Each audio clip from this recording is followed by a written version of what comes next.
Баршаңызға қайырлы күн достар, сіздермен бірге мен Гүлсезім. Сіздерге бүгін осындай ерекше жасалу жолымен шығатын медовый тортымен таныстырамын. Ол үшін менімен бірге болып, видеоның соңына дейін қараңыздар.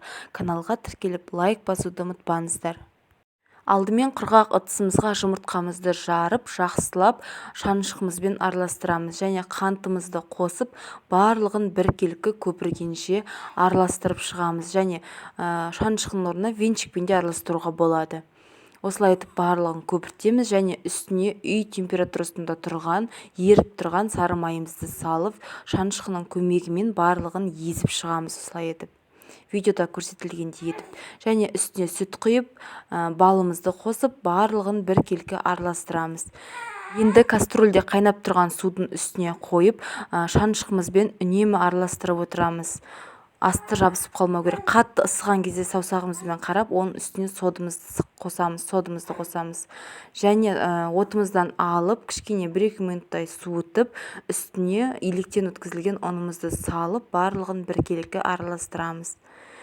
Мен барлық керек жарақтың барлық мөлшерін описанияның астына жазып қойдым, содан қарайсыздар.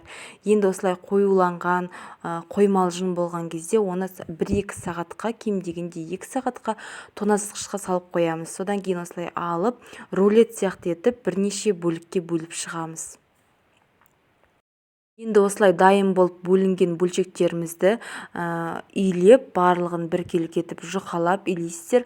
Газымыздың астына 3 минут, 5 минуттай негізі қызарғанша пісіріп аламыз. Барлығын солай пісіріп аламыз. Менде 8 корж шықты.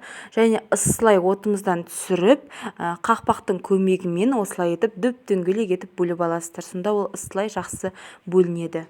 Мінекей дайын. Ал енді керексіз корждарымызды противенге салып, газдың астына 5 минутқа қоясыздар. Газымызды өшіріп қоямыз бірақ.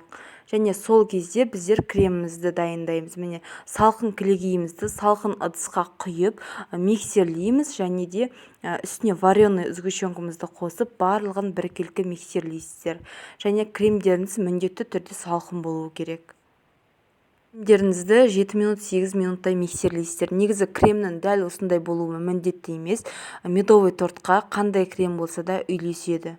Сондықтан өздеріңіз білетін кремді де дайындауға болады. Барлығын енді реттеп орналастырып шығамыз. 2 қасық жарымдай салып кремімізді, үстіне корждарымызды орналастырып, барлығын осылай жағып шығамыз. Айналасының барлығын түсеп, тегістеп, бетін тегістеп, қасықтың көмегімен немесе кәдімгі крем жағатын құралдың көмегімен жағуға болады. Мінекей айналасына барлығына осылай жағып шығасыздар.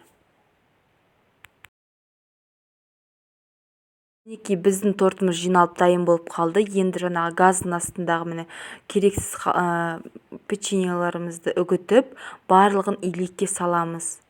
Және де бұны айта кететінім, қолмен емес, илекпен істегендеріңіз жақсы, өйткені әдемі болып шығады. Ол кәдімгі дүкендей болып шығады. Сондықтан міндетті түрде илектен өткізіңіздер. Ал жан-жағын пышақтың көмегімен осылай жабыстырамыз. Барлығын біркелкі жабыстырып шығасыздар және айналасын тазалап, жинастырып аласыздар. Мінекей дайын болды. Өте дәмді шығады, әрі оңай және сүт қосылады. Сүт қосылғасын оның құрамы көбейеді. Сондықтан сіздің корждарыңыз көп болып шығады. Сондықтан ол осылай биік болып шығады. Сондықтан жасап көріңіздер және дәмін көріп комментарийға жазыңыздар.